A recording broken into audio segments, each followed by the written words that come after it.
Hello students, I am Ekta Singh, your biology teacher for class 9 NCERT।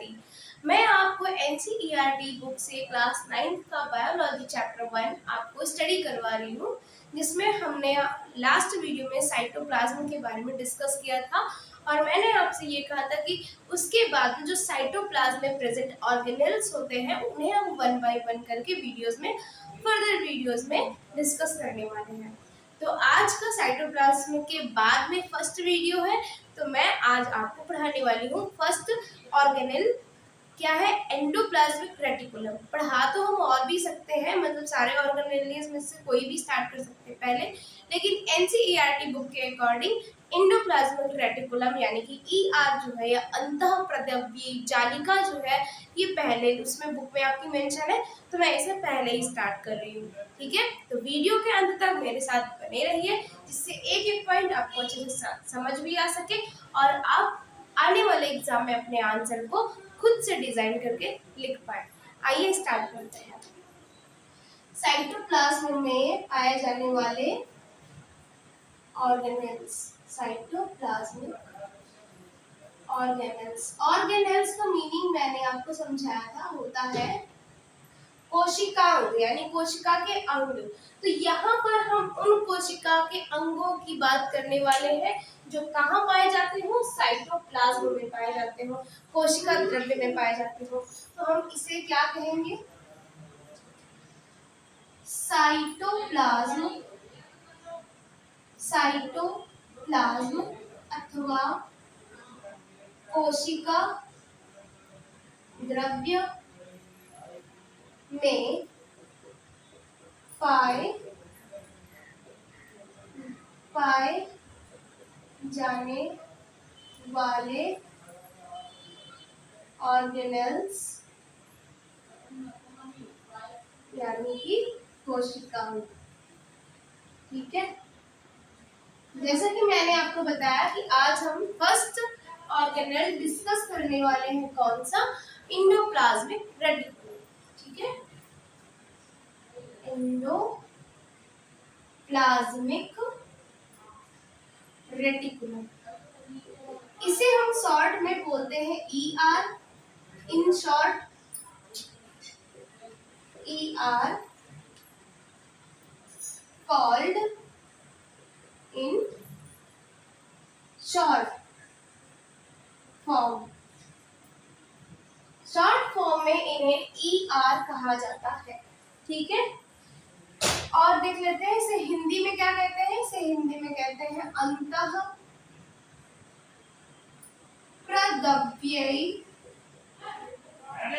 जालिका।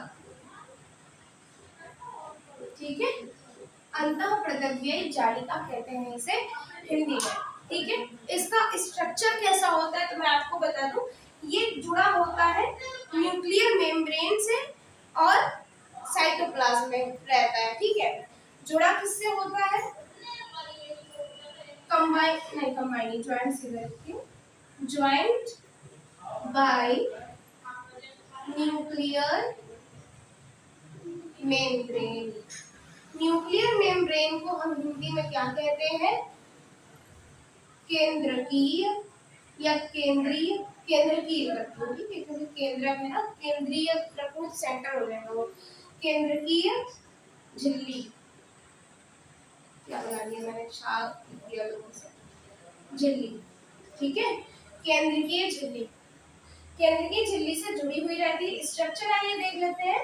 Suppose ये nuclear membrane है, nuclear membrane है, NM मैंने short में लिख दिया। ठीक है, इसके अंदर इस तरह से न्यूक्लियस है, वो भी मैंने शॉर्ट में लिख दिया। न्यूक्लियस के अंदर क्या है क्या नहीं है, इस टॉपिक पर डिस्कशन हम जब न्यूक्लियस के पर्टिकुलर बारे में स्टडी करेंगे तब हम डीप स्टडी करेंगे, डिटेल में समझेंगे। ठीक है, तो ये हो गया।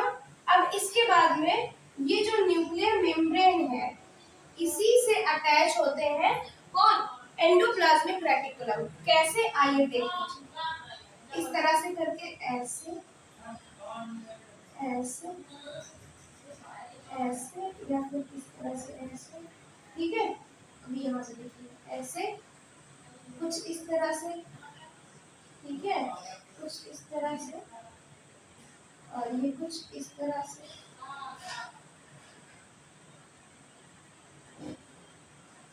कुछ इस तरह से, ठीक है।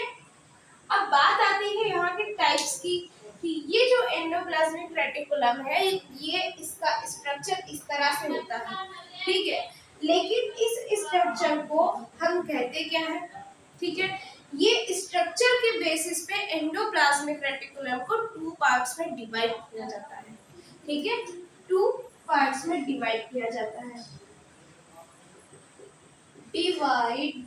divided in two parts, ठीक। या ऐसे आप पढ़ लीजिए ER, endoplasmic reticulum divided into two parts, कि उसे 2 भागों में विभाजित किया जाता है। वो 2 भाग कौन कौन से होते हैं? पहला होता है RER और दूसरा होता है SER। What is RER? देखिए, RER का फुल फॉर्म होता है रफ एंडोप्लाज्मिक रेटिकुलम, ठीक है। और SER का फुल फॉर्म होता है स्मूथ, S फॉर स्मूथ और एंडोप्लाज्मिक रेटिकुलम। मैंने ये इसको ER करके शॉर्ट में लिखा है, लेकिन जब आप आंसर लिखेंगे एग्जाम टाइम में तो आप इसको फुल स्पेलिंग के साथ में लिखेंगे, ठीक है। अब क्या डिफरेंस होता है, क्यों इसे रफ एंडोप्लाज्मिक रेटिकुलम कहते हैं और क्यों इसे स्मूथ एंडोप्लाज्मिक रेटिकुलम कहते हैं, आइए देखिए, ठीक है। जैसे मैंने ये अभी डायग्राम बनाया, ये ऐसे ही रहता है। ये जो इसकी सरफेस है ना, जो ये इसकी सरफेस है यहाँ से लेके यहाँ तक जो मैंने लाइंस ड्रॉ की है, ये अगर ऐसी ही है तो इसको देख के हमें ये पता चलता है कि ये चिकनी सतह है, ठीक है। ये कैसी सतह है? चिकनी सतह है। तो जब सरफेस चिकनी होती है, स्मूथ होती है, तो उसे हम स्मूथ एंडोप्लाज्मिक रेटिकुलम कहते हैं, ठीक है। और क्या होता है, जब ऐसे ही एंडोप्लाज्मिक रेटिकुलम पर अनदर एंडोप्लाज्मिक रेटिकुलम, ना कि सेम रेटिकुलम, कभी नहीं ऐसा होगा कि एक ही एंडोप्लाज्मिक रेटिकुलम की सरफेस स्मूथ हो और उसकी दूसरे वाली लाइन में क्या हो, रफ हो, ऐसा नहीं होगा, अलग अलग होते हैं, ठीक है। अलग मैं बना नहीं रही हूँ, इसी में आपको समझा देना, बनाने में टाइम ज्यादा लगता है और हमारे पास टाइम कम है, ठीक है।